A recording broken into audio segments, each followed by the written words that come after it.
A primeira coisa, assim, nessas lives, né, nesses conteúdos, nessas aulas que eu tô fazendo sobre transtornos, a primeira coisa que eu faço é mostrar dentro do DSM-5, dentro ali do que é o manual de diagnóstico, né, que nós utilizamos para diagnosticar os pacientes com transtornos mentais. Então, a primeira coisa é quais são os critérios daquele transtorno. Então, quais são os critérios? O que seria o transtorno de pânico para nós psicólogos, para nós psicoterapeutas? Vou até abrir aqui a tela. Então esses daqui são os critérios do DSM-5. Do DSM-5 da edição revisada, tá bom? No caso. Critério A. Precisa ter esse critério, tá? Ataques de pânico recorrentes e inesperados. Um ataque de pânico é um surto abrupto de medo intenso ou desconforto intenso que atinge um pico em minutos e durante o qual ocorrem 4 ou mais dos seguintes sintomas. Então, para ser considerado um ataque de pânico, precisa ter 4 ou mais dos seguintes sintomas que eu vou citar agora. Primeiro, palpitações, batimentos cardíacos acelerados ou batimentos cardíacos acelerados. Essa aqui é que foi tradução, aí ficou repetido. Taquicardia, né? Palpitação, o batimento cardíaco acelerado. Sudorese, tá? Suando. Trêmulo ou tremedeiras, sensações de falta de ar ou sufocamento, sensação de asfixia, dor ou desconforto no peito, náusea ou desconforto abdominal, sentir-se tonto, instável ou desmaiar, tá? Repetir o tonto também. É porque assim, como o inglês ele tem algumas palavras que em português quando traduz fica a mesma coisa. Aí, enfim, eu esqueci de dar uma olhada para saber se existe algum sinônimo.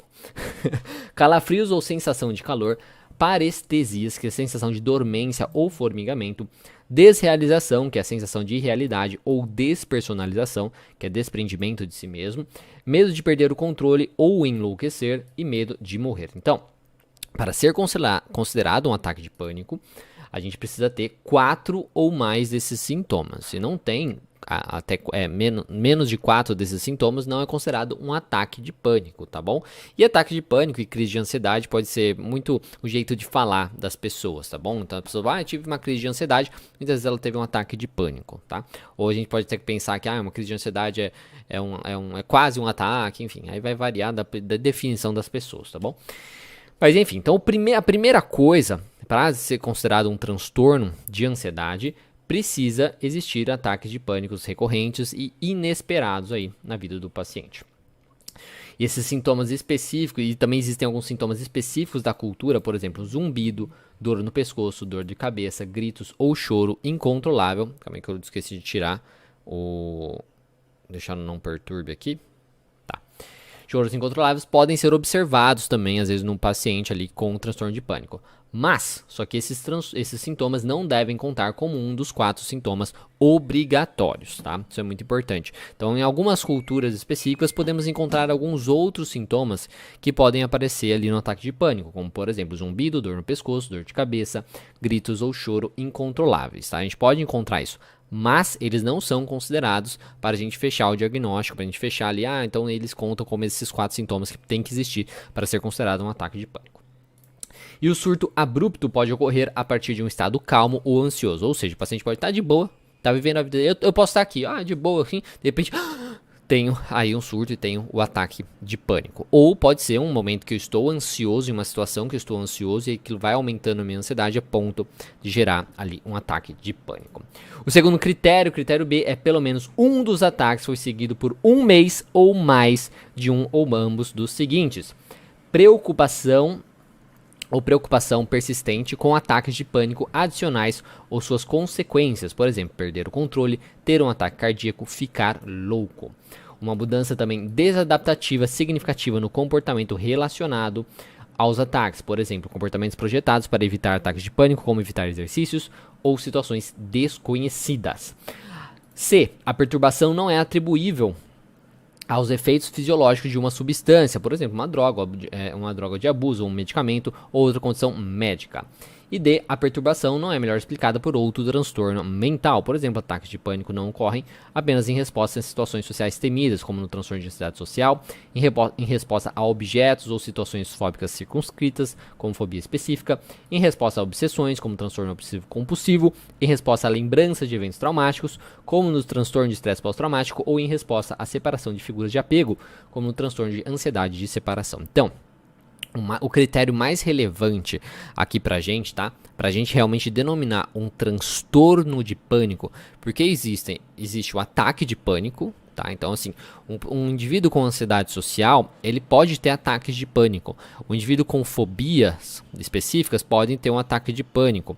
Então, pessoas variadas, também não necessariamente com algum transtorno, podem ter ataques de pânico. A questão que vai definir, tá, o que é um ataque de pânico, simplesmente teve um ataque de pânico, de um transtorno de pânico, é a consequência desse ataque de pânico inicial, desse primeiro ataque de pânico que a pessoa teve, ou de alguns ataques de pânico que a pessoa teve, que é justamente o critério B utilizado, tá? Então, pelo menos um dos ataques foi seguido por um mês ou mais de um ou ambos dos seguintes. Então, o indivíduo, ele precisa ficar preocupado com ataques de pânico. Oh, meu Deus do céu. Então ele tem medo de ter outros ataques de pânico.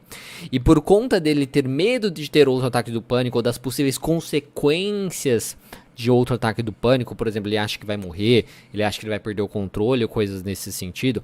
Então ele precisa ter medo dessas coisas. Ao mesmo tempo, tem que ter também a questão disso afetar a vida dele, de alguma forma.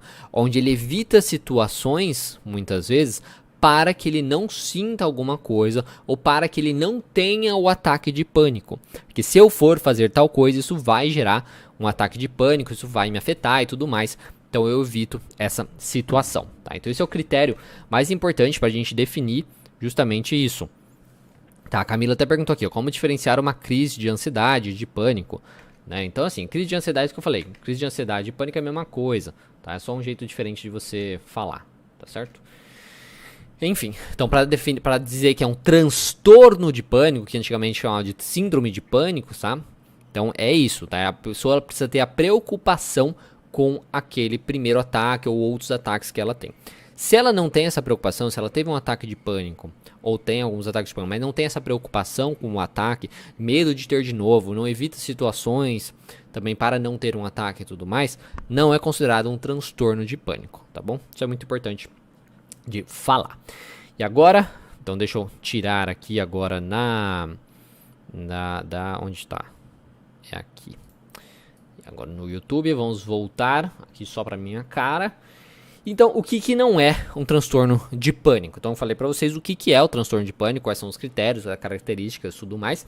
Então, o que não é um transtorno de pânico? A primeira coisa é justamente ataque de pânico ou uma crise de ansiedade. Porque vários transtornos podem gerar aí crises de ansiedade ou ataques de pânico, tá?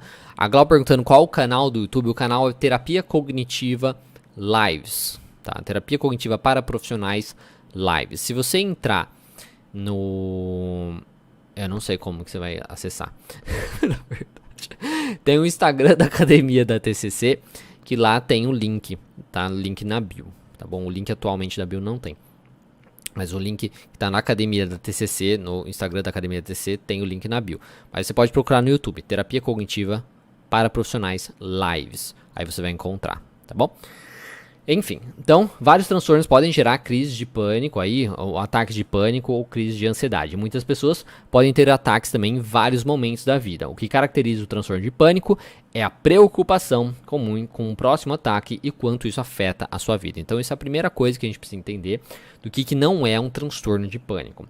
A outra coisa, né, que é a continuação, na verdade, é que o transtorno de pânico não deve ser diagnosticado se nunca tiverem ocorrido os ataques de pânico com sintomas completos, que é essa questão inesperada. Então tá do nada, assim, a pessoa tem esse ataque do pânico, onde ela não consegue identificar muito bem o motivo de estar tendo aquele ataque.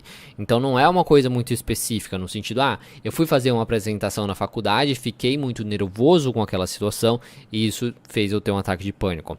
Ou eu vi o meu objeto fóbico, eu vi um cachorro, que eu tenho muito medo, por exemplo, sei lá, uma coisa nesse sentido, e aí isso gerou um ataque de pânico. Então a gente não consegue pontuar necessariamente o que é que aconteceu naquele momento para ser considerado um transtorno. Tem que ser uma coisa inesperada inicialmente. Então, no caso de ataques de pânico inesperados apenas com sintomas limitados, um diagnóstico de outro transtorno de ansiedade especificado ou transtorno de ansiedade não especificado deve ser considerado. Então, o transtorno de pânico não é diagnosticado se os ataques de pânico forem considerados uma consequência fisiológica também direta de uma outra condição médica, tá? Então, isso é o que não é o transtorno de pânico. E aí, você gostou do conteúdo desse vídeo? Porque se você quiser assistir o conteúdo dessa aula na íntegra, basta acessar o meu canal de lives aqui no YouTube. Você pode encontrar o link na descrição e além dessa aula completa, você vai encontrar também muitas outras aulas para te ajudar na sua prática clínica aí da psicologia. Então clica aí embaixo e eu te vejo lá.